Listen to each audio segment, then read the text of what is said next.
பக்தி உள்ளவர்கள், தெய்வ பக்தி உள்ளவர்கள் எப்படி இருப்பார்கள்? உண்மை உள்ளவர்களா இருப்பார்கள். அல்லேலூயா. ஆண்டவர் மேல பயம் உள்ளவர்கள், தெய்வீக ஞானத்தை பெற்றவர்கள், பக்தி உள்ளவர்கள் எப்படி இருப்பார்கள்? எல்லா காரியங்களிலேயும் எப்படி? உண்மை உள்ளவர்களாய் இருப்பார்கள். மனுபுத்திரரில் அந்த உண்மை உள்ளவர்கள் என்ன செய்திருக்கிறார்களாம்? மிகவும் குறைந்திருக்கிறார்கள்.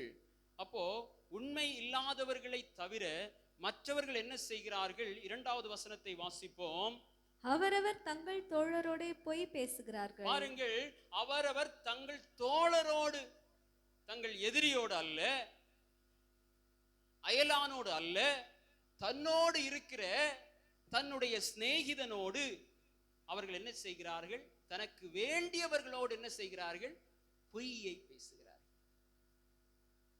சிறிய பொய்யா இருந்தாலும் பெரிய பொய்யா இருந்தாலும் பொய் என்னதான்? சொல்லுங்க, பொய் தான். இன்னைக்கு காலையில மணி எத்தனாச்சு? 11:45 ஆக போகுது இல்லையா? 11:40 ஆகுது. இவ்வளவு நேரம் ஆகியும் ஒரு பொய் கூட பேசலன்னு சொல்றவங்க ஒரு அல்லேலுயா சொல்லுங்க பார்க்கலாம். அல்லேலுயா. இப்படி ஒரு கேள்வி வந்திருக்குன்னு சொன்னா ஆமே. அப்போ ஏதோ ஒரு பொய், ஒரு அற்பமான ஒரு பொய் நம்முடைய வாயில தெரியாம என்ன செஞ்சிரும்? வந்துரும். சிலர் சொல்லுவாங்க, போன் பண்ணி கேட்பாங்க, எங்க வந்துட்டு இருக்கீங்க? நான் இன்ன பக்கத்துல வந்துட்டேன்னு சொல்லுவாங்க. என்ன சொல்லுவாங்க? இது பொய் இல்ல, இது தந்திரம். தந்திரமா சொல்லுவாங்க. எந்த இடத்துல வந்திருக்கீங்கன்னு கேட்பாங்க. இன்னும் பக்கத்துல வந்துட்டேன்னு சொல்லுவாங்க. அப்படித்தானே நம்ம எல்லாரும் சொல்லுவோம் போல இருக்கு. நான் பக்கத்திலே வந்துட்டேன். இல்லைன்னா சொல்லுவாங்க, இதோ என்ன நான் எங்க வந்துட்டேன்? திங்கள் சந்தையை தாண்டி வந்துட்டேன்னு சொல்லுவாங்க. ஆனா என்ன செய்வாங்க? அவங்க வீட்டுல சோஃபால அப்படியே இருப்பாங்க. அப்படித்தானே? இதோ அழகிய மண்டபத்தை தாண்டி வந்துட்டேன்னு சொல்லுவாங்க. இன்னும் வந்துட்டேன் அப்படி சொல்லுவாங்க. அப்போ தோழரோடு என்ன செய்வாங்க? நானும் சொல்லி இருக்கிறேன், ஆனா இப்போ அது ரொம்ப குறைத்திருக்கிறேன். அல்லேலூயா. அத நானும் பக்கத்துலன்னு சொல்லுவேன். ஆனா அதுக்கும் என்ன செய்கிறது? வேதம் அதுக்கும் தடையா இருக்கிறது. தந்திரமாய் சொல்லுவது. அப்போ தந்திரமும் பொய்யும் எல்லாம் ஒண்ணுதான். அப்படித்தானே? தந்திரமும் பொய்யும் ஒண்ணுதான். அதனால தெரியாதுன்னு சொல்றது. ஒரு காரியத்தை குறித்து உனக்கு தெரியுமா, இவர்கள் இப்படி செய்தார்களா, நீ பாத்தியா, நம்ம சிக்கி கொள்ளக்கூடாதுங்கிறதுக்காக தெரியாதுன்னு சொல்லிடுவாங்க. அப்போ நீதியை மறைத்தாலும் அது என்னதுதான்? பொய் தான். ஆமென். எனவே தங்கள் தோழரோடு என்ன செய்கிறார்கள்? பொய் பேசுகிறார்கள். அது மட்டுமல்ல, அடுத்த என்ன செய்கிறார்கள்? இச்சக உதடுகளால் இருமனதாய் பேசுகிறார்கள். இச்சக உதடுகள் நான் என்ன தெரியுமா? இச்சக உதடுகள், இச்சக உதடுகள்னா ஒரு காரியத்தை ஒரு ஆள் கிட்ட இருந்து பெற்றுக்கொள்ளும்படியாக இருதயத்துல ஒன்ன வச்சிட்டு அவங்கள முகஸ்துதி பண்ணுவது. புரியுதா? அவர்களை புகழ்ந்து சொல்லுவது, அவர்களுக்கு ஒரு நல்ல ஒரு புகழ்ச்சியை கொடுத்து அவங்க மனசை மாற்றி அவர்களிடத்திலிருந்து ஒரு காரியத்தை பெற்றுக்கொள்கிறது. ஆனா அவங்க இருதயத்திலிருந்து அந்த புகழ்ச்சி வராது. இச்சக உதடுகளால் பேசி பேசுகிறார்கள். இருமனதாய் பேசுகிறார்கள். இருமனது, வாயில ஒண்ணு பேசுறது, இருதயத்துல ஒண்ணு இருக்கிற. தொடர்ந்து வாசிங்க 3வது வசனம். இச்சகம் பேசுகிற எல்லா உதடுகளையும் பெருமைகளை பேசுகிற நாவையும் கர்த்தர் அறுத்து போடுவார். பாருங்க என்ன செய்வாரா ஆண்டவர்? நாவை என்ன செய்வாரா? அறுத்து போடுவாராம். நம்ம நினைக்கலாம், இவ்வளவு நாள் நமக்கு நாவு அறுபடலையே, நம்ம நீதிமான்கள் நினைக்கலாம். அப்படி அல்ல. ஆமென். இப்பொழுது ஆண்டவருடைய கிருபை நம்ம மேல இருக்கிறதுனால நம்முடைய அக்கிரமங்களை எல்லாம் அவர் நினைக்காமல் இருக்கிறார். ஆமென். ஆனால் உண்மையுள்ள ஆத்மாதான் ஆண்டவருக்கு பிரியம். இருமனம் இருக்கக்கூடாது, இச்சகம் பேசக்கூடாது. இச்சகம் பேசுதல் என்றால் அவர்களை புகழ்ந்து முகஸ்துதி செய்துவிட்டு அவர்கள் இல்லாத போது அவர்களை இழிவாய் பேசுதல் இரு மனதோடு பேசுதல் ஆகும். இப்படிப்பட்ட நாவுகளையும் இப்படிப்பட்ட உதடுகளையும் தேவன் அருவருக்கிறார். தொடர்ந்து வாசிப்போம். அவர்கள் எங்கள் நாவுகளால் மேற்கொள்ளுவோம், எங்கள் உதடுகள் எங்களுடையது, யார் எங்களுக்கு ஆண்டவன் என்று சொல்லுகிறார்கள். எங்கள் உதடுகள் எங்களுடையது. சிலர் சொல்லுவாங்க, இந்த பிள்ளை பிள்ளைக்கு வாய் இருக்கு என்ன செஞ்சிடும், பிழைத்து கொள்ளும்னு சொல்லுவாங்க. அப்படி எல்லாம் பிள்ளைகளை சொல்லக்கூடாது. ஏன் தெரியுமா? அவங்க பொய் பேசுவாங்க, நீங்க என்ன செய்றீங்க, நீங்க இச்சகம் பேசுறீங்க. அவங்க என்ன பேசுறாங்க, பொய்யை பேசுறாங்க, அவங்களை புகழ்ந்து நீங்கள் இச்சகம் பேசுகிறீர்கள். அப்படி செய்யக்கூடாது. பொய் பேசுனா உடனே அதை திருத்தி சொல்லி கொடுக்கணும், இல்லைன்னா அதற்குரிய தண்டனையை கொடுக்கணும். ஆமென். அவர்கள் தவறான காரியங்களை செய்யும் போது, வேதத்துக்கு முரணான தவறுகளை செய்யும் பொழுது அதை ஒருபோதும் பாராட்டக்கூடாது. இது இச்சகம் பேசுகிற உதடு. இவர்கள் எல்லாருக்கும் தான் சொல்லப்பட்டிருக்கிறது. பிள்ளைகள் செய்கிற தீமையை பெருமை பேசுவது கூடவே கூடாது. அல்லேலூயா. இந்த உதடுகளை எல்லாம் ஆண்டவர் அறுத்து போடுவேன் என்று சொல்லி இருக்கிறார். நம்மேல நியாய தீர்ப்பு வரும். இந்த சிறியரில் ஒருவனுக்கு இடரல் உண்டாக்குகிறவனை என்ன செய்ய வேண்டுமா? நீங்க சொல்லுங்க. சிறியரில் ஒருவனுக்கு இடரல் உண்டாக்குகிறவனை என்ன செய்யணுமா? கிரைண்டர் கல்லை கட்டி, இப்ப எந்திரம் கிரைண்டர் தானே, அப்போ உள்ள எந்திர கல்லு ரொம்ப பெருசா இருக்கும், இப்போ உள்ள கல்லு ரொம்ப சின்னது. அந்த கல்லெல்லாம் கட்டி போட்டா அவங்க மேல வந்துருவாங்க. முந்தி உள்ள எந்திர கல்லு ரொம்ப பெருசா இருக்கும். அந்த எந்திர கல்லை கட்டி கடல்ல போடணுமா? இவனுக்கு இனி மீட்பே கிடையாது. தண்ணிக்குள்ளாடி நம்ம எவ்வளவு நேரம் உயிரோட இருக்க முடியும்? ஒரு நாள் உயிரோட இருக்கலாமா? இருக்க முடியாது. கொஞ்ச நேரம் தான் நாம் உயிரோட இருக்க முடியும். அப்போ நமக்கு மீட்பே இல்லை. இந்த இச்சகம் பேசுகிறவர்கள், சிறியவருக்கு இடர்லை உண்டு பண்ணுகிறவர்கள், இவர்களுக்கு மீட்பு கிடையாது. சிறியவர்களை வழி தவற செய்கிறவர்கள், வேத வசனத்தை புரட்டி பேசுகிறவர்கள் யாராயிருந்தாலும் இப்படிப்பட்ட நியாய தீர்ப்பு அவர்கள் மேலே வரும். தொடர்ந்து வாசிப்போம். ஏழைகள் பாழாக்கப்பட்டது நிமித்தமும் எளியவர்கள் விடும் பெருமூச்சு நிமித்தமும் நான் இப்பொழுது எழுந்து அவன் மேல் சேருகிறவர்களுக்கு அவனை காத்து சுகமாய் இருக்க பண்ணுவேன் என்று கர்த்தர் சொல்லுகிறார். தொடர்ந்து வாசிப்போம். கர்த்தருடைய சொற்கள் மண் குகையில் 7 தரம் உருக்கி புடமிடப்பட்ட வெள்ளி கொப்பான சுத்த சொற்களாய் இருக்கிறது. அல்லேலூயா. இந்த இச்சகம் பேசுகிற உதடுடையவன் என்ன செய்வானா? எனக்கு யார் ஆண்டவன்?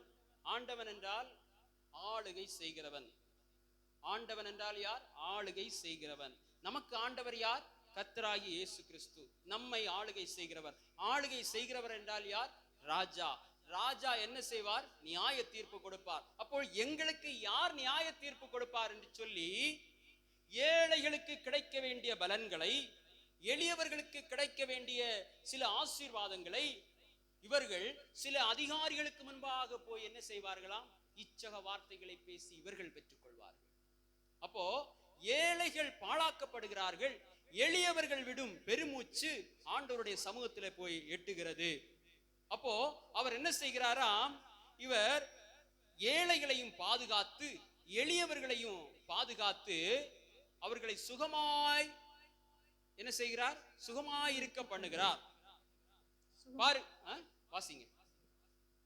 அவன் மேல் சேருகிறவர்களுக்கு அவனை காத்து சுகமாய் இருக்க பண்ணுவேன் என்று கர்த்தர் சொல்லுகிறார். அப்ப எளியோருடைய, ஏழைகளுடைய நியாயத்தை புரட்டி போடும் பொழுது இப்படிப்பட்ட துன்மார்க்கரை ஆண்டவர் என்ன செய்கிறார்? ஸ்தோத்திரம். துன்மார்க்கரில் இருந்து அவர்களை பாதுகாக்கிறார். தொடர்ந்து வாசிப்போம். கர்த்தருடைய சொற்கள் மண் குகையில் 7 தரம் உருக்கி புடமிடப்பட்ட வெள்ளி கொப்பான சுத்த சொற்களாய் இருக்கிறது. ஆண்டவர் என்னென்ன வார்த்தை சொல்லி இருக்கிறாரோ, இச்சகம் பேசுகிறவனை அவனுடைய நாவை வெட்டுவேன் என்று சொல்லி இருக்கிறாரா, ஏழையை பாதுகாப்பேன் என்று சொல்லி இருக்கிறாரா, அவருடைய வார்த்தைகள் எப்படிப்பட்ட வார்த்தைகள்? மண் உலையில் 7 தரம் உருக்கி புடமிடப்பட்ட வெள்ளிக்கொப்பான சுத்த சொற்கள். அதில் பழுதே கிடையாது. ஒரு முறை அல்ல, 7 முறை. அல்லேலூயா. 7 முறை உருக்கி புடமிடப்பட்ட சுத்த வெள்ளி சொற்களாய் இருக்கிறது. வெள்ளிக்கு ஒப்பான சுத்த சொற்களாய் இருக்கிறது. நாம் வாசிக்கிறோம், இந்த வேத வசனம் இருபுறமும் கருக்குள்ள பட்டயம் என்று சொல்லி. நன்றாக கவனியுங்கள். எந்த ஒரு ஆயுதம் அதிக முறை புடமிடப்படுகிறதோ அது அதிக பலமுள்ளதா இருக்கும். சில ஆயுதங்கள் ரொம்ப சின்னதா தான் இருக்கும் பாருங்க, ஆனா அது அதிக ஷார்ப்பா இருக்கும். அப்படித்தானே? ரொம்ப ஷார்ப்பா இருக்கும், யாரும் தப்பி போகவே முடியாது. சில ஆயுதங்கள் பாருங்க பெரிய ஆயுதமா இருக்கும். அந்த பேப்பரை எல்லாம் அதால என்ன செய்ய முடியாது, வெட்ட முடியாது. மரத்தை வெட்டும், ஆனா என்ன செய்ய முடியாது, பேப்பரை வெட்ட முடியாது. ஆனா சில ஆயுதங்கள் இருக்கிறது, பெரிய ஆயுதமாயிருந்தாலும் அதிக முறை புடமிடப்பட்டபடியினாலே அது பேப்பரை கூட ஈஸியா வெட்டிடும். அப்படி யாரும் தப்பி போகவே முடியாது. ஆண்டவருடைய நீதி இப்படிப்பட்ட துன்மார்க்கர், இப்படிப்பட்ட இச்சகம் பேசுகிறவர்கள், அவர்களிலிருந்து ஏழைகளை ஆண்டவர் காப்பாற்றுவேன் என்று சொல்லி இருக்கிறாரா? அவருடைய நீதி, நீதியின் செங்கோல் நியாயமாய் செயல்படும். அல்லேலூயா. அவர் நிச்சயம் நீதி செய்வார். ஒருவேளை இப்படிப்பட்ட காரியங்கள் உங்களை மக்கள் சிறுமைப்படுத்தி, மற்றவர்கள் உங்களுக்கு கிடைக்க வேண்டிய ஆசீர்வாதங்களை, உங்களுக்கு கிடைக்க வேண்டிய நன்மைகளை அவர்கள் குறுக்கு வழியிலே பெற்றுக்கொண்டு நமக்கு கிடைக்க வேண்டிய காரியங்களை நமக்கு கிடைக்க முடியாமல் நம்முடைய ஆசீர்வாதங்களை தடைபடுத்தி வைத்திருக்கலாம். தேவனுடைய நியாய தீர்ப்பு அந்த இடத்திலே வரும். அல்லேலூயா. அவருடைய சொற்கள் 7 தரம் புடமிடப்பட்ட வெள்ளிக்கு ஒப்பான சுத்த சொற்களாயிருக்கிறது.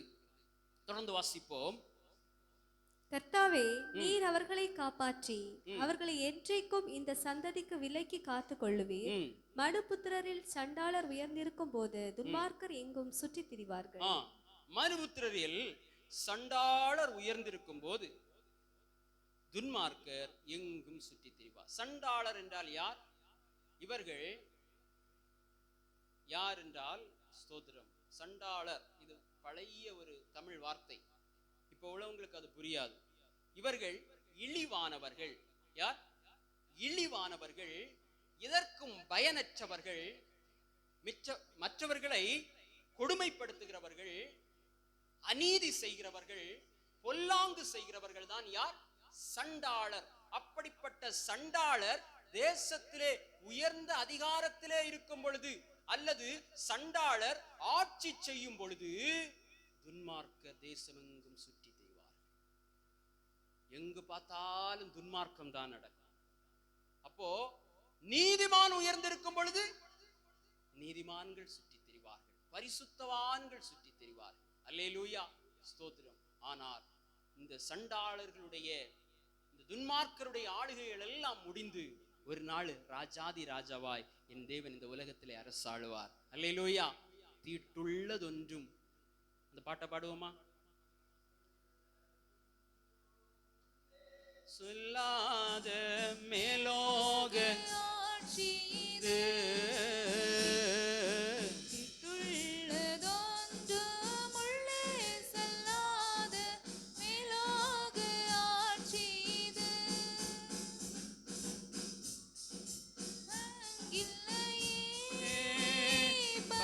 தாகமும் அங்கே இல்லை,